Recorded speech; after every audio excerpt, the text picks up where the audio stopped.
Imagine waking up one day and the power never comes back on. I'm not talking about a simple blackout that lasts a few hours. I'm talking about a permanent nationwide grid collapse. Your phone is dead, the lights won't turn on, the internet is just gone.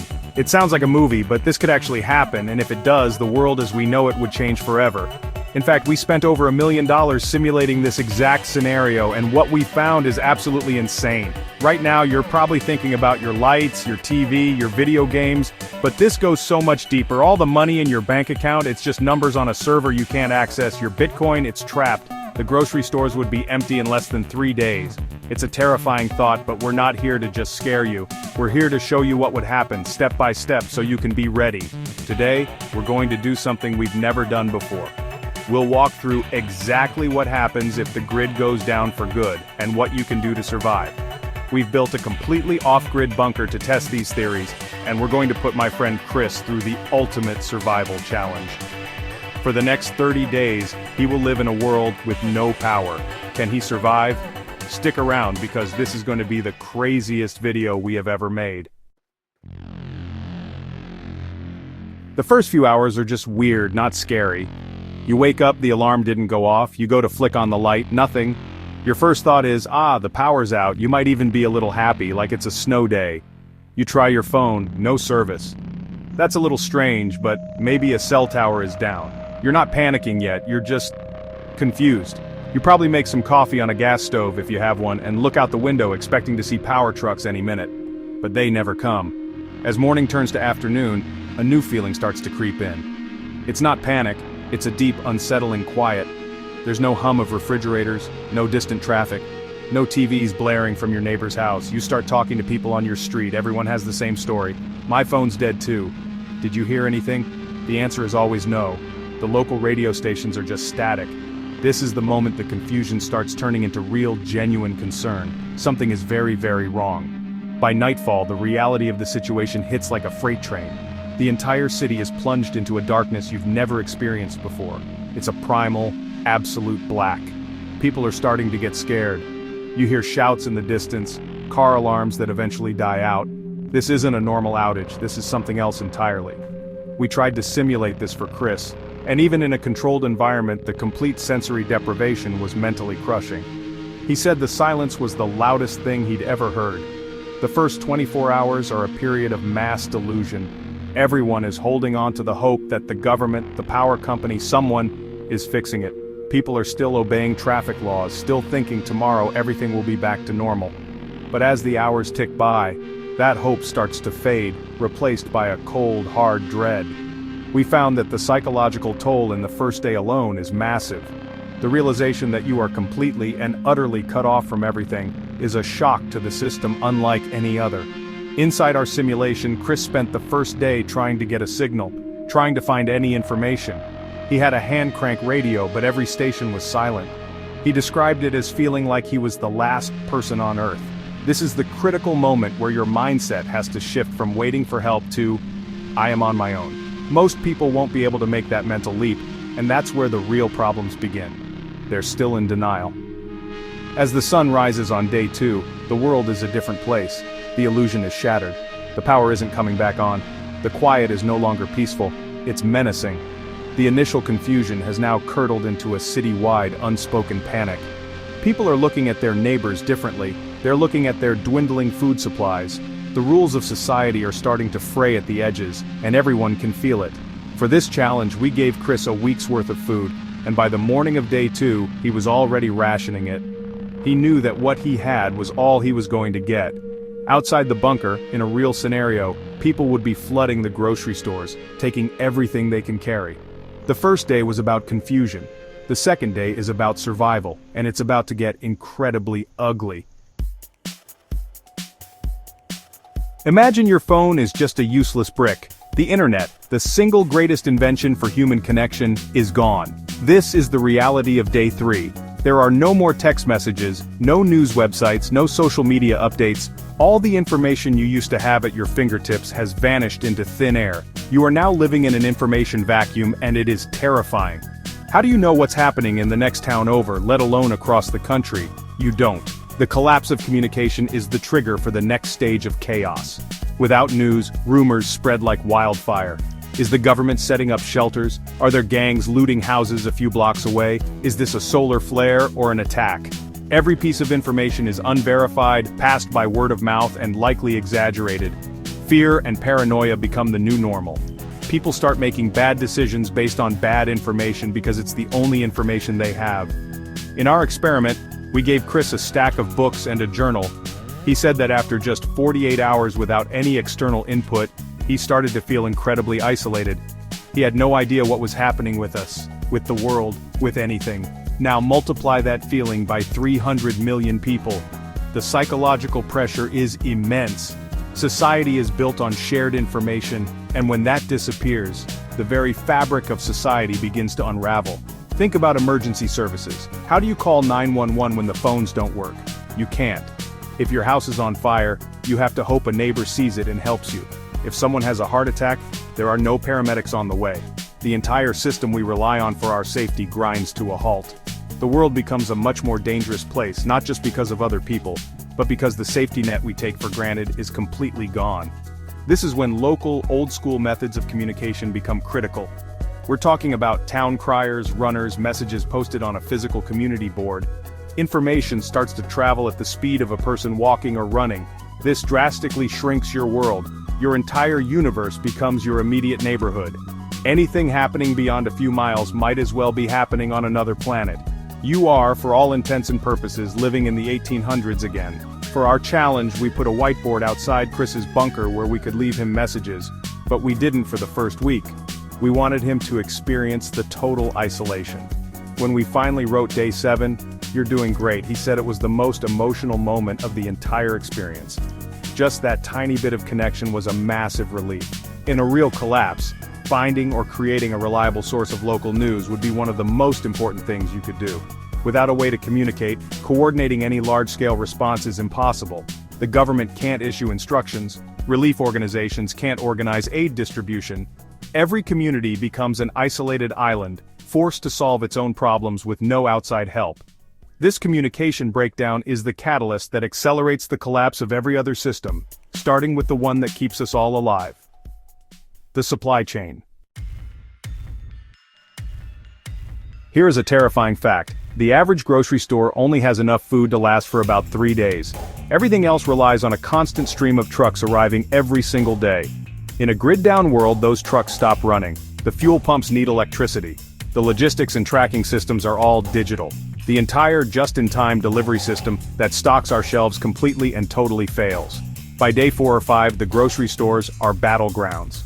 The first people there, the ones who realized what was happening, have already taken everything of value. Now it's just chaos. People are fighting over the last can of beans, the last bottle of water. There are no employees, no security, no rules. This is where the desperation really begins to show, and it's an incredibly dangerous environment. We showed Chris footage of Black Friday sales, and he said to imagine that level of chaos, but people are fighting for their family's survival, not a cheap TV. But it's not just food. Where do you get clean drinking water? For most people, the answer is the tap, but the municipal water systems rely on electric pumps to maintain pressure and purification systems to keep it safe. When the power goes out, the water stops flowing. If you're lucky, you might get a trickle for a day or two from the water towers, but then it's gone. Suddenly, finding a source of drinkable water becomes your #1 full-time job. And let's talk about fuel. The gas stations are useless, the pumps are electric. Even if you could get into the underground tanks, how much is really there? A few days' supply at most. Without gasoline and diesel, everything stops. No more personal transportation. No more delivery trucks. No more tractors to farm the fields. The world shrinks to the distance you can walk, and the ability to produce more food on a mass scale disappears. This is the cascade effect of the grid going down. It's not one problem, it's 1,000 problems all hitting at once. The lack of food leads to desperation. The lack of water leads to disease. The lack of fuel leads to total paralysis. In our simulation, Chris had a water filter and a stockpile of food. He didn't have to worry about this. But he watched simulated news reports we created about riots and looting, and it visibly shook him. He said, knowing he was safe while watching others suffer was a strange and horrible feeling. People will quickly turn to whatever they can find. They'll be looting abandoned warehouses, breaking into homes and trying to hunt in urban areas. The initial wave of panic buying at the stores is just the beginning. The real crisis is the long, slow realization that there are no more shipments coming, ever. The shelves will not be restocked next week or next month. This is all there is. This is the point where having a plan is the only thing that separates the survivors from the victims. Did you store food? Do you have a way to purify water? Do you have a community you can rely on? Because if you're waiting for the government to show up with food and water on day 7, you will have already waited too long. The system has failed, and you are now completely responsible for your own survival. When the supply chain collapses, the healthcare system is right behind it. Hospitals are some of the most power-hungry buildings in the world. They have backup generators, but those generators run on diesel, and as we just established, the fuel supply is gone. Most hospitals only have enough fuel for a few days, maybe a week if they're lucky. After that, the lights go out, and the hospital becomes a death trap. Imagine a modern hospital without electricity. Life support machines turn off, surgical suites go dark, refrigerators containing vital medicines, blood bags, and insulin get warm, spoiling everything inside. All the diagnostic equipment, MRIs, X-rays, Connecticut scanners, they're just giant, useless hunks of metal. The ability to perform even basic modern medicine evaporates almost overnight. It's a terrifying regression back to pre-20th century medical care. The emergency services are completely overwhelmed. As we said, you can't call 911. Even if you could, the ambulances have no gas. Paramedics can't get to you. People with chronic illnesses, diabetes, heart conditions, kidney failure, are in immediate, life-threatening danger. Pharmacies were looted in the first few days, and there are no resupplies. Finding a simple bottle of insulin or an inhaler becomes an impossible task. In our bunker, we gave Chris a comprehensive first aid kit, far more than a normal person would have. We also put him through a basic first aid course before the challenge. One of our simulated events was that he cut his hand badly. He had to clean, disinfect, and stitch the wound himself using the kit. He said the pressure of being his own doctor, knowing there was no backup if he messed up, was intense. Now imagine that. But for a burst appendix or a compound fracture, the lack of clean running water creates a second, even bigger health crisis: sanitation and disease. Without sewage systems, human waste piles up. Garbage collection stops. This creates the perfect breeding ground for bacteria and disease. Outbreaks of cholera, dysentery, and typhoid, diseases we haven't worried about in the developed world for a century, would become rampant. A simple infection from a small cut could be a death sentence without antibiotics.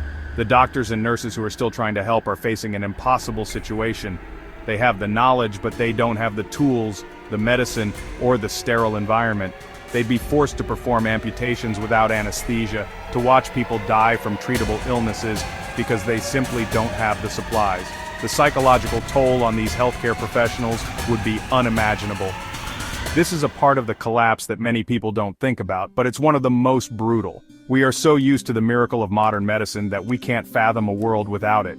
But in a grid-down scenario, that is the reality. Your health becomes your single most valuable asset, and the ability to treat even minor injuries and illnesses becomes a critical survival skill. Staying healthy is no longer about feeling good, it's about staying alive. Okay, so the world is falling apart, but at least you have your savings, right? Your 401k, your stocks, your crypto portfolio. You're a Bitcoin millionaire. Wrong. In a world without power, all of that is worth exactly zero. It's gone. It doesn't exist. We gave Chris a hardware wallet with $1 million in Bitcoin and told him, this is yours if you can access it. For 30 days it was nothing more than a plastic paperweight. The entire global financial system is a digital illusion. It's just numbers on servers and data centers that require massive amounts of electricity to operate. When the grid goes down, the banks go down with it. The ATMs are dead. Your credit and debit cards are useless pieces of plastic. The money in your bank account might as well be on the moon. You cannot access it, you cannot prove you own it, you cannot use it. And for all the Bitcoin maximalists out there, this is the ultimate black swan event. Bitcoin's entire existence depends on a global network of computers and the internet. Without electricity, the miners shut down, the nodes go offline, the network itself ceases to exist. You can't send it, you can't receive it, you can't even check your balance. Your 24-word seed phrase is just a string of useless words because there is no network to restore your wallet on. This is the moment everyone realizes that money is only a shared belief system. and when the system that supports it collapses, the belief evaporates. The US dollar in your pocket might have some value for a little while as people cling to old habits, but soon, they'll realize you can't eat paper. Its value will plummet as people switch to a system that actually works in this new world: direct barter. We simulated this for Chris by giving him a pile of cash and the Bitcoin wallet. On day 15, another one of our team members, Chandler, showed up at the bunker in character as a trader. He had a basket of fresh food, apples, bread, cheese. Chris offered him $1,000 in cash. Chandler just laughed. He offered him the $1 million Bitcoin wallet. Chandler didn't even know what it was. The only thing Chandler would accept was one of Chris's high-quality water filters. Value is determined by immediate usefulness. All digital assets, from your family photos on the cloud to your NFTs, are wiped out. The servers that store them are dark. The digital world that we spend so much of our lives in simply blinks out of existence. It's a complete reset. The wealth and status you had in the old world mean absolutely nothing. A plumber with a good set of tools is now richer than a Wall Street banker. The psychological shock of this will be devastating for many. People who have spent their entire lives accumulating digital wealth will wake up one day with nothing. It's a brutal lesson in what real value is. It's not numbers on a screen, it's food, water, shelter, security, and skills. In a world without power, the only things that are truly yours are the things you can physically hold in your hand and the knowledge you hold in your head. So, money is worthless. How do people get what they need? Welcome to the age of the barter economy. This is humanity's oldest form of commerce, and it comes roaring back. In the beginning, it's simple and direct. I'll trade you this can of soup for some of your batteries. It's inefficient and messy, but it works. The value of everything is renegotiated based on immediate need. Certain items become incredibly valuable, almost like a new form of currency. We call these barter goods. Things like alcohol, especially hard liquor, coffee, cigarettes, sugar, and salt. These are lightweight, have a long shelf life, and people will always want them. They become a stable medium of exchange. A bottle of whiskey might be worth a week's worth of food to the right person. Having a stockpile of these luxury goods can make you incredibly wealthy in this new economy. Skills become even more valuable than goods. Can you fix things? Can you provide medical aid? Can you teach people how to garden or purify water? A person with practical, hands-on knowledge is a king in this world. In our simulation, we had another team member show up at Chris's bunker with a broken hand crank radio. Chris, who we taught basic electronics repair, was able to fix it. In exchange, he got a detailed map of the local area with water sources marked. Information for a skill. As communities start to stabilize, more complex barter systems will emerge. A local marketplace might pop up in a town square where people can bring their goods and services to trade. This becomes the new social and economic hub. But it's also a dangerous place. Where there is value, there are people who will try to take it by force. Security at these markets becomes a major issue. Eventually, some communities might even create their own local currencies. It could be something simple, like a token made of stamped metal, or a carefully printed note that's backed by the community's stockpile of food and ammunition. This makes trade much more efficient than direct barter. You no longer have to find someone who wants your chickens and also happens to have the antibiotics you need. You can just sell the chickens for tokens and use the tokens to buy the medicine. For Chris's challenge, we created Beast Bucks as a local currency for him to trade with our team members who visited him. He could earn them by completing tasks or trading goods. This showed him how a currency can simplify transactions. He traded a spare flashlight for 10 Beast Bucks, and then used 5 of those to buy a new book from a different person.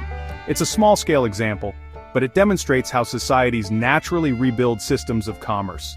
The rise of the barter economy and alternative currencies is a sign of human resilience. It shows that even after the complete collapse of the old system, people will find new ways to cooperate and trade. However, it's a brutal and unforgiving economy. Your wealth is directly tied to your preparedness and your practical skills. If you have nothing to offer, no goods, no skills, you will have a very difficult time surviving. Okay, we've spent this whole video talking about how terrible a grid collapse would be. Now for the most important part, what can you actually do to prepare? This is not about being a paranoid doomsday prepper, this is about being smart and self-reliant. The first and most important thing is to have a plan. Sit down with your family and talk about it. Where would you meet? What would you do? Having a plan is free, and it's the most critical first step. Let's talk about stockpiling. You need to think about the rule of threes. You can survive 3 minutes without air, 3 hours without shelter in extreme conditions, 3 days without water, and 3 weeks without food. Water is your absolute top priority. You need at least 1 gallon per person per day. Store it in sturdy, sealed containers. And more importantly, have a way to purify more water. A high-quality water filter like a Life Straw or a Sawyer Squeeze is a non-negotiable piece of gear. For food, you want to stockpile non-perishable items that don't require cooking. Canned goods, dried fruit, protein bars. But your long-term goal should be storable bulk foods like rice, beans, and oats. These are cheap, last for decades if stored properly, and are packed with calories. We stocked Chris's bunker with a year's supply of these bulk foods and it cost less than a few $1,000s. That's a small price to pay for total food security. Next, you need to think beyond food and water. First aid is huge. Build a comprehensive medical kit. Don't just buy a pre-made one, customize it. Add extra trauma supplies, any prescription medications you need, and learn how to use everything in it. Take a first aid class. Power and communication are also key. Get a hand crank or solar-powered radio. Invest in some solar panels and a battery bank to run small devices. Even a little bit of power is a game changer, but the most important prep of all isn't something you can buy. It's community. Get to know your neighbors. In a crisis, the people on your street are your first responders. They are your support network. A single person trying to survive alone is a target. A group of neighbors working together is a force to be reckoned with. They can pool resources, share skills, and stand watch together. We simulated this by having our team members work with Chris, not against him. Cooperation was the key to his success. And finally, skills. Learn how to do things. Learn to garden, even if it's just in a few pots on your balcony. Learn basic car repair. Learn how to use a firearm safely and proficiently for hunting and self-defense. Learn how to tie knots. Any practical skill you can learn makes you more valuable and more resilient. The internet is a university of knowledge. Use it now, while you still can, to learn the skills you might need later. Everything we've talked about, the water, the food, the skills, the community, it's all part of a single strategy. Reducing your dependence on fragile systems. The more you can provide for yourself, the safer you will be when those systems fail. You don't have to build $1 million bunker like we did. You can start small, buy an extra case of water this week, buy a water filter next week. Your journey to preparedness starts with a single step. So, Chris survived his 30 days in a world without power. He was successful because he had a plan, he had the right supplies, and he learned to work with others. A permanent grid failure would change everything, and it's a scenario we have to take seriously. It would be a reset for humanity, forcing us to rely on our most basic skills and our local communities. The challenges would be immense, from the collapse of communication and supply chains to the loss of all our digital money and assets like Bitcoin. But the key takeaway from this crazy experiment isn't fear, it's empowerment. The future isn't written yet. You have the power to make yourself and your family more secure and resilient, and you don't need $1 million budget to do it. Every small step you take, from storing extra water to learning a new skill, makes a difference. The best time to prepare is now, while the lights are still on, the stores are still full, and the internet is still working. Don't wait for the crisis to happen. We showed you what a world without power looks like and how to get ready for it. Now we want to hear from you. What would you do first if the grid went down for good? What's the most important prep that we missed? Let us know in the comments below. Your ideas could help someone else be better prepared. And remember to subscribe, because our next video is going to be even crazier. We're giving away a private island. You don't want to miss it.